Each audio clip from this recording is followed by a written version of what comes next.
Olá, tudo bem com você? Espero que sim. Vamos para mais uma meditação da palavra do Senhor. E hoje nós iremos meditar sobre o Salmo de número 33. E o nosso tema é: quando o céu governa o invisível, a vida que aprende a confiar na soberania de Deus. O convite ao louvor que nasce da consciência.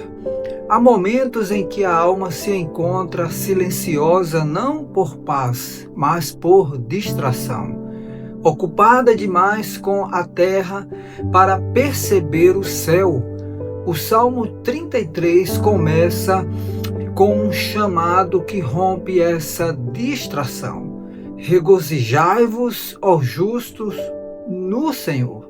Não é apenas um convite ao louvor, é um despertar da consciência.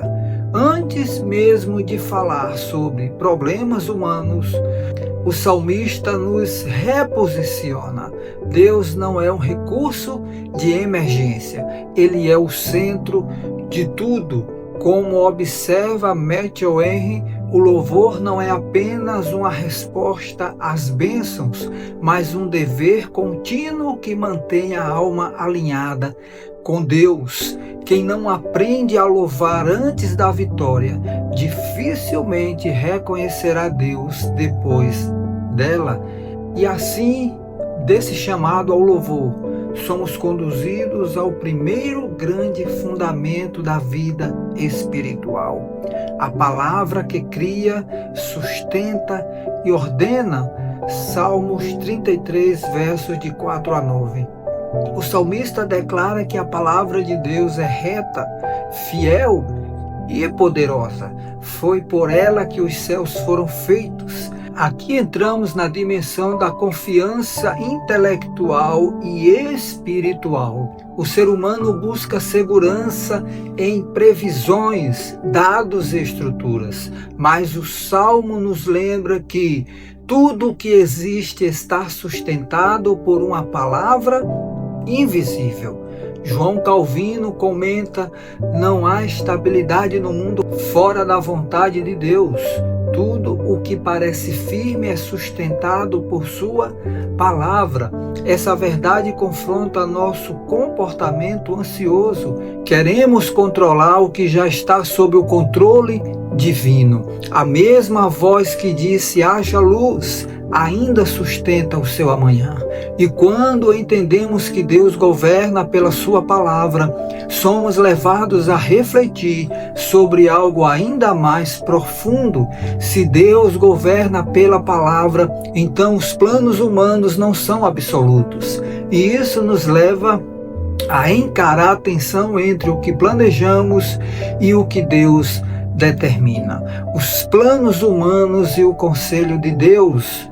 Versos de 10 a 12. O texto afirma que Deus frustra os planos das nações e estabelece o seu próprio conselho para sempre. Aqui tocamos na área do comportamento humano ligado ao controle, ambição e frustração. O homem planeja, constrói, projeta, mas frequentemente esquece de consultar Deus. Charles Spurgeon diz: os planos dos homens são como areia ao vento, mas os propósitos de Deus são como rocha eterna. Isso confronta nosso orgulho. Nem sempre o que falha é porque deu errado. Às vezes é Deus nos livrando de algo que daria muito errado depois. Nem todo plano frustrado é derrota, às vezes é livramento disfarçado. Mas se Deus governa os planos, surge uma pergunta inevitável: ele está distante ou ele vê o que estamos vivendo? É exatamente aqui que o próprio texto bíblico responde com profundidade. Bem-aventurado a nação cujo Deus é o Senhor, o povo que ele escolheu para lhe pertencer. Dos céus olha o Senhor e vê toda a humanidade. Do lugar da sua habitação, ele observa todos os habitantes da terra. Ele que forma o coração de todos, que conhece tudo, o que fazem.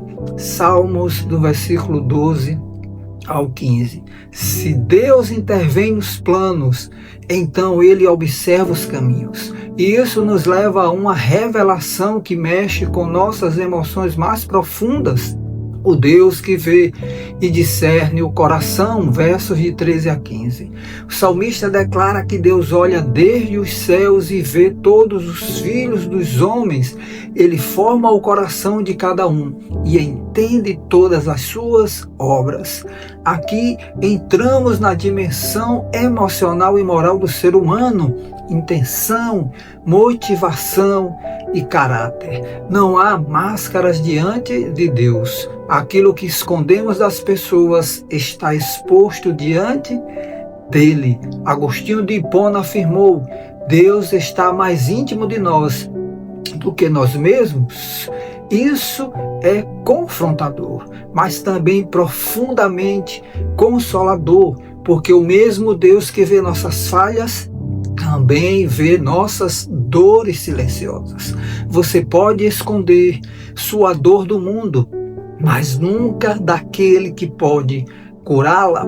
Mas então o Salmo nos conduz a uma conclusão prática. Se Deus vê tudo, em quem devemos confiar? Se Ele vê, conhece e governa, então a verdadeira segurança não está no que temos, mas em quem confiamos. A ilusão da autossuficiência e a verdade da dependência. Versos de 16 a 19. O salmista declara que não há rei que se salve pela força do seu exército, nem o guerreiro pela sua grande força. Aqui entramos na área do comportamento humano relacionada à autossuficiência, orgulho e falsa segurança. Dinheiro, status, força, inteligência, nada disso garante livramento. Hernandes Dias Lopes comenta: a confiança em recursos humanos é uma armadilha, a confiança em Deus é libertação. Esse texto demonstra nossas ilusões modernas. Tecnologia não substitui Deus.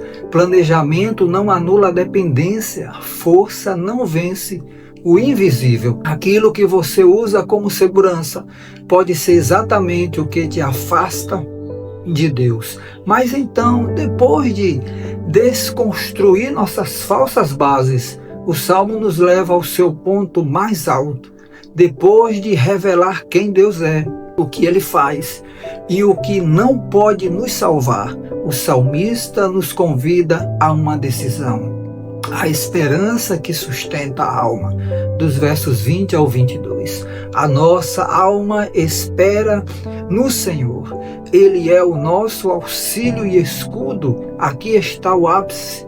Não é sobre entender tudo, mas confiar completamente. Esperar em Deus não é passividade, é fé ativa, é descansar sabendo que Ele está no controle mesmo quando não vemos. No Novo Testamento, essa verdade se cumpre plenamente em Cristo. Em Jesus vemos o Deus soberano que se fez próximo, que não apenas governa, mas entrega por amor. Como diz em Romanos, se Deus é por nós, quem será contra nós? A cruz é a maior prova de que Deus não apenas governa a história, Ele entra nela. A esperança em Deus não determina a tempestade, mas garante que você não afundará nela. Glória a Deus. E depois de tudo isso, do louvor ao entendimento, do entendimento à confiança, a alma encontra seu lugar. A vida que aprende a confiar. O Salmo 33 não é apenas um cântico, é um caminho. Ele começa com louvor, mas pela soberania confronta o orgulho, revela o coração e termina em confiança. É a jornada da alma que deixa de depender de si mesma para descansar em Deus. Quando Deus é a sua esperança. O futuro deixa de ser uma ameaça e se torna uma promessa. E é aqui que o tema se torna vida dentro de nós. Quando o céu governa o invisível, a alma aprende que não precisa mais carregar o peso de controlar tudo. Ela apenas se rende àquele que governa tudo perfeitamente. Confiar na soberania de Deus não é apenas uma ideia teológica, é uma decisão diária de entregar, descansar e depender. E essa decisão começa no lugar mais íntimo que temos com Deus, a oração. Vamos orar ao Senhor. Senhor Deus Todo-Poderoso, hoje reconhecemos que muitas vezes confiamos mais em nós mesmos do que em Ti. Perdoa-nos pelas vezes em que tentamos controlar o que só o Senhor pode governar. Ensina-nos a descansar na Tua palavra, a confiar nos Teus planos, a lembrar que o Senhor vê o nosso coração e cuida de cada detalhe da nossa vida. Arranca de nós toda autossuficiência e planta em nós uma fé viva, firme e constante. Que a nossa alma aprenda a esperar em Ti, não apenas quando tudo vai bem, mas principalmente quando não entendemos nada. Que a nossa esperança esteja no Senhor, hoje, amanhã e para sempre. Em nome de Jesus, amém. Amém, amém, glória a Deus. Muito obrigado por estar conosco até aqui. E se essa mensagem falou ao seu coração, se inscreva no canal, curta e compartilhe com outras pessoas, porque uma palavra pode transformar uma vida. E eu e você somos testemunhas disso. E nunca se esqueça, quando o céu governa o invisível, nada do que parece fora de controle está fora das mãos de Deus. Eu sou o pastor Varley Santos e o objetivo desse canal é anunciar a mensagem do Evangelho de Jesus Cristo, a palavra de Deus. Que Deus te abençoe e até a nossa próxima oportunidade.